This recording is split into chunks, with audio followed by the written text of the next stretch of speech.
Subscribe now and press the bell icon. Never miss an update. یہ ایک اصولی بات ہے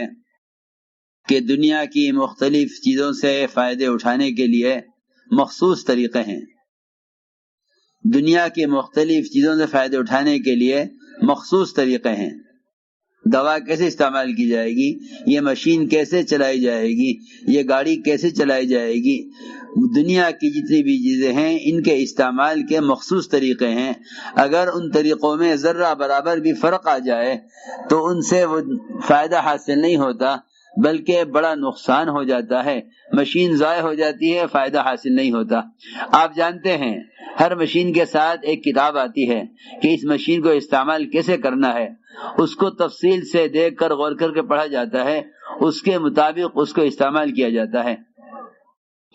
میں نے یہ بات اس لیے عرض کی ہے کہ وہ دنیا جس سے اللہ تعالیٰ کو نفرت ہے اور جو اللہ تعالیٰ ہر فاسق فاجر کو بھی دے دیتے ہیں، اس دنیا کے بارے میں جب یہ اصول ہے کہ اس سے فائدے اٹھانے کے لیے مخصوص متعین طریقے ہیں، تو جو دین اللہ کو محبوب ہے، وہ ہدایت جس کے لیے اللہ تعالیٰ نے انبیاء علیہ السلام کو بھیجا ہے اور ان کو ہدایت دے کر بھیجا ہے، یہ کیسے ممکن ہے کہ وہ ہدایت اور دین زندگی بلانے کے لیے کوئی مخصوص طریقہ نہ ہو؟ ذرا غور کرنے کی بات ہے۔ وہ دنیا جس سے اللہ کو نفرت ہے، اس سے فائدہ اٹھانے کے لیے تو متعین طریقے،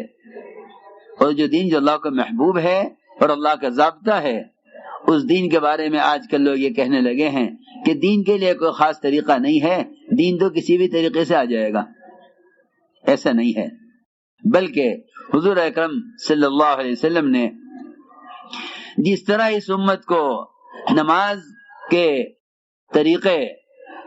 اور زکوٰۃ کے طریقے اور حج کے مسائل اور روزے کے مسائل اس امت کو سکھلائے ہیں، پورا دین، پوری شریعت، پورے احکام کا علم اس امت کو دیا ہے، اسی طرح حضور اکرم صلی اللہ علیہ وسلم نے اس امت کو ہدایت کے حاصل کرنے اور ان فرائض کو دنیا میں قائم کرنے کے لیے طریقہ محنت بھی اس امت کو دیا ہے۔ یہ بات نہیں ہے کہ ہر زمانے میں اس زمانے کے اعتبار سے محنت ہوگی، یہ باطل خیال ہے اور غلط خیال ہے کہ ہر زمانے میں محنت اس زمانے کے اعتبار سے ہوگی،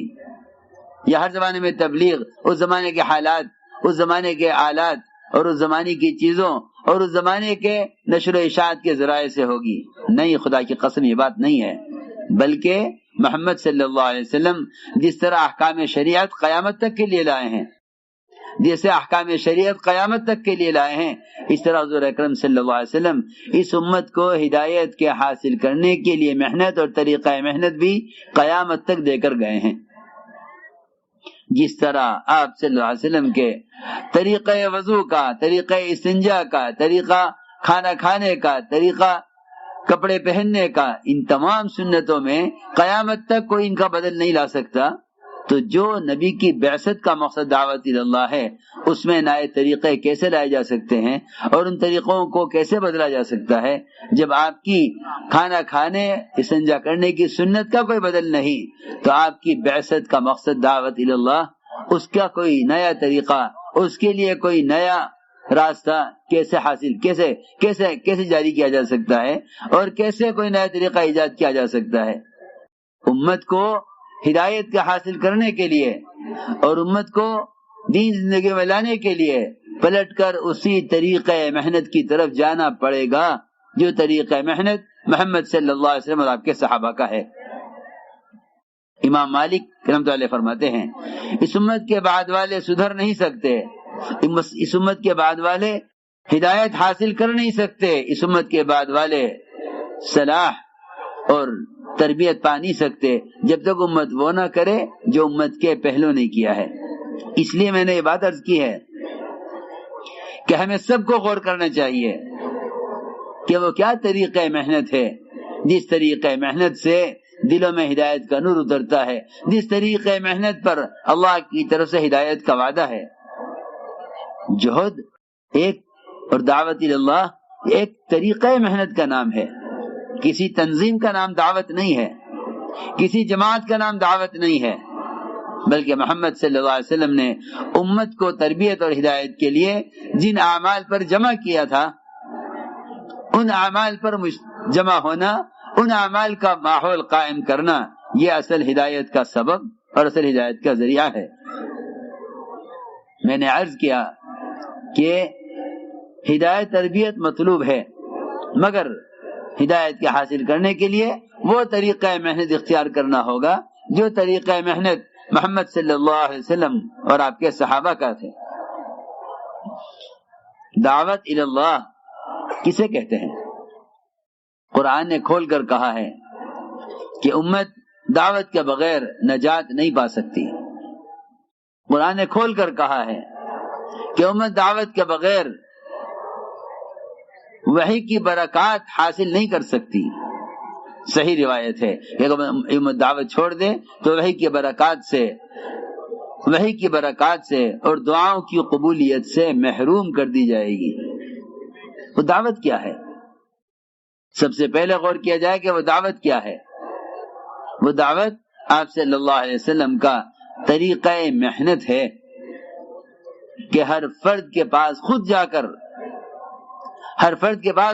کر اس کو دعوت دے کر اپنے ماحول میں لے کر آنا، اسی کو دعوت کہتے ہیں۔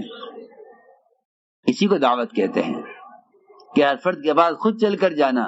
اور اسے دعوت دے کر اپنے ماحول میں لے کر آنا، اس کو دعوت کہتے ہیں۔ یہ لکھا ہے علماء نے کہ اگر کوئی شخص اپنی ذات کی اصلاح میں لگا ہوا ہے لیکن دوسروں کو دعوت نہیں دیتا تو لکھا ہے علماء نے کہ ایمان کامل نہیں ہوگا۔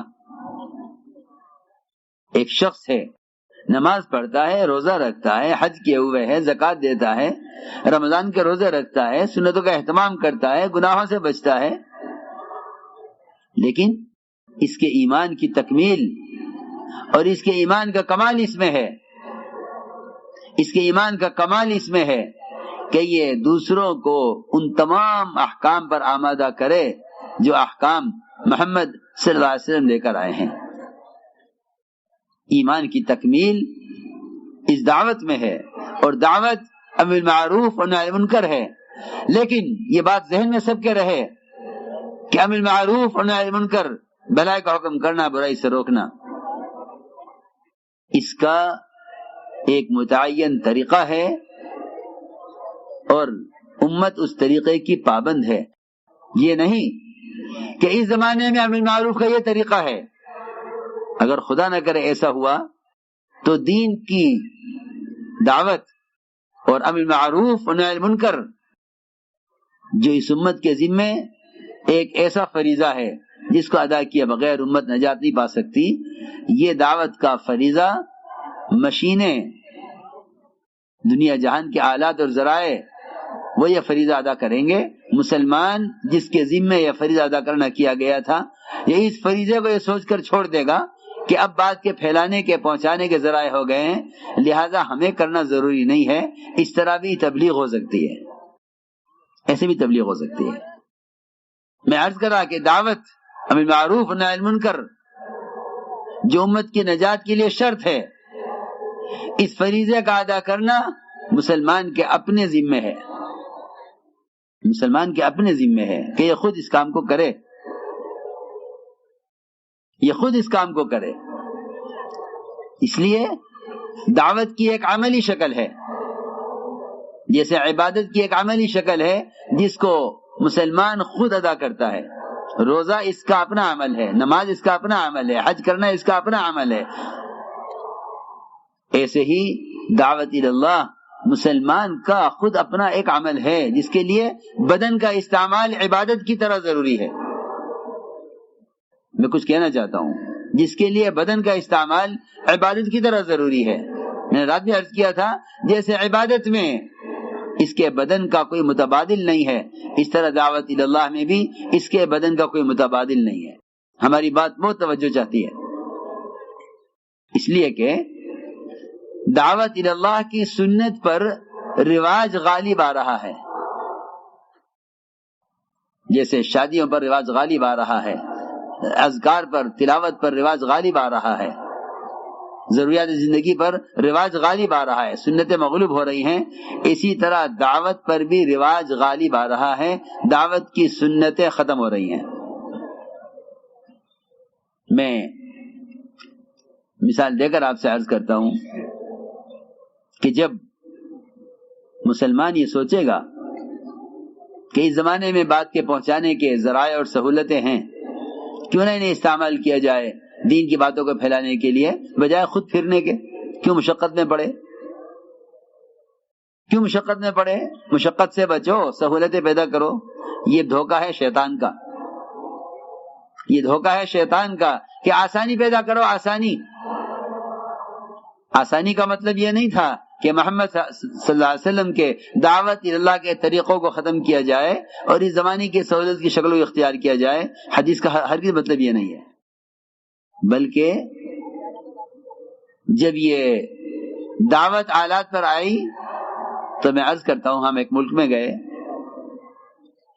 عصر کی نماز کا وقت ہوا تو ہم مسجد گئے، مسجد میں اذان کی آواز سنی، اذان کے بعد ہم نے پوچھا کہ بھائی مؤذن سے ملاقات کرنی ہے، مؤذن سے ملنا ہے، مؤذن کہاں ہے؟ تو کہا جی آپ کہیں باہر سے آئے ہیں، یہاں کسی مسجد میں کوئی مؤذن نہیں ہوتا، یہاں اذان نیٹ سے ہوتی ہے۔ آپ سوچئے محرومی، وہ اذان جس کو دعوت تامہ کہا ہے، جس کے لیے حضرت عمر تمنا کرتے تھے کاش مؤذن ہوتا، جس کے لیے حضرت علی فرماتے تھے کاش حسنین کے لیے حضور اکرم صلی اللہ علیہ وسلم سے اذان طے کرا لیتا، اس دعوت کے چھوٹنے نے، ان آلات اور ذرائع کے استعمال نے امت کو اذان دینے سے بھی محروم کر دیا۔ دعوت جو اسلام کا شعار تھا، جو اسلام کی علامت تھی، ان آلات و ذرائع نے اور ان سہولت کے نقشوں نے ایسا ختم کیا دعوت کو کہ بتایا کہ یہاں تو کہیں بھی آپ کو کسی مسجد میں مؤذن نہیں ملے گا، کون مؤذن کے لیے تنخواہ کا انتظام کرے، کون مؤذن رکھے، کون مؤذن کے لیے کمرہ بناوے، کون مؤذن کی اخراجات برداشت کرے، کیا ضرورت ہے مؤذن کی جب یہ سہولت ہے کہ نیٹ سے بٹن دبا دیتے ہیں اذان ہو جاتی ہے۔ سوچئے ذرا آپ، اس غفلت کے زمانے میں جبکہ مسلمان اذان سن کر بھی نماز کے لیے نہیں آ رہا ہے، بھلا بتلاؤ اس غفلت کے زمانے میں یہ نیٹ کی اذان سے نماز کے لیے آ جائے گا؟ یہ میں آپ سے کہنا چاہتا ہوں، لوگ سمجھتے ہیں ان آلات کی سہولت ہے، خدا کی قسم ان آلات کی نحوست ہے،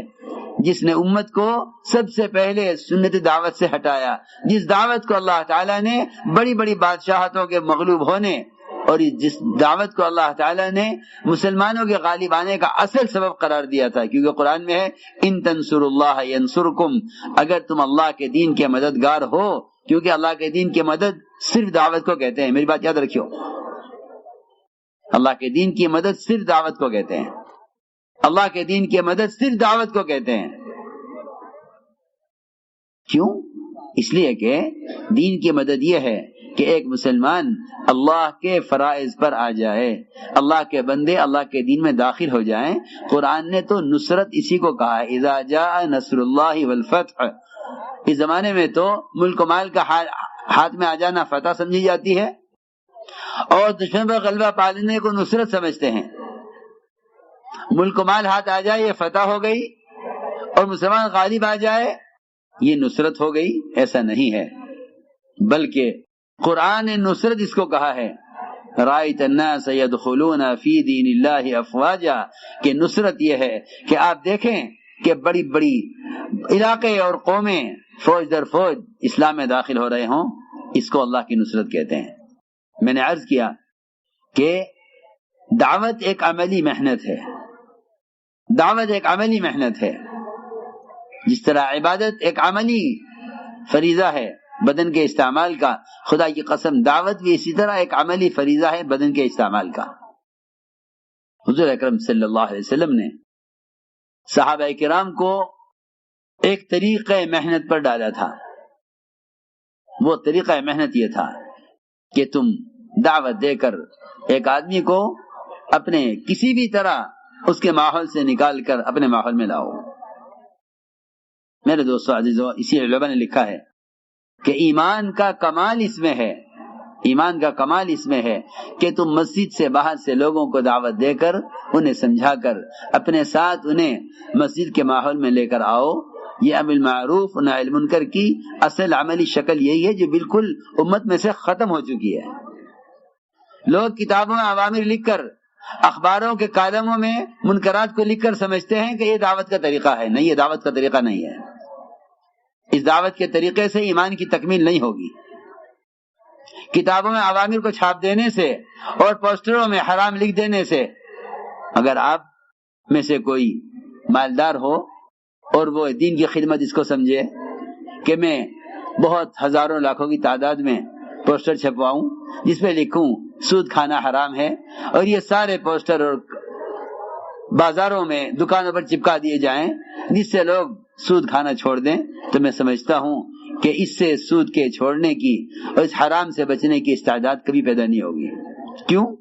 اس لیے کہ یہ دعوت کا سنت طریقہ ہی نہیں ہے، یہ دعوت کا سنت طریقہ ہی نہیں ہے۔ منکرات لکھ کر چیز دینے کی چیز نہیں تھی، معروفات لکھ کر دینے کی چیز نہیں تھی، بلکہ امر معروف و نہی عن المنکر یہ ایک عملی محنت ہے جس کے ذریعے منکر کرنے والے کے ماحول کو تبدیل کرنا محنت ہے۔ ہماری بات توجہ چاہتی ہے بہت۔ منکر کے ماحول کو بدلنا، تبدیل کرنا، منکر کرنے والے کے ماحول کو بدلنا۔ اسی لیے علماء نے لکھا ہے کہ امر معروف اور نہی عن المنکر ان کی عملی محنت ایمان کی تکمیل کا سبب ہے۔ میری بات توجہ چاہتی ہے بہت۔ تبلیغ میں بات کے پہنچانے کا، علم کے لینے اور دینے کا طریقہ وہی ہے جو صحابہ کے زمانے میں تھا کہ علماء کی صحبت میں رہ کر علم حاصل کرو، اس علم کو لے کر امت کے پاس جاؤ اور انہیں وہاں سے سمجھا کر اس ماحول میں لے کر آؤ۔ تبلیغ میں بات کے پہنچانے کا، علم کے لینے اور دینے کا طریقہ وہی ہے جو صحابہ کے زمانے میں تھا کہ علماء کی صحبت میں رہ کر علم حاصل کرو، اس علم کو لے کر امت کے پاس جاؤ اور انہیں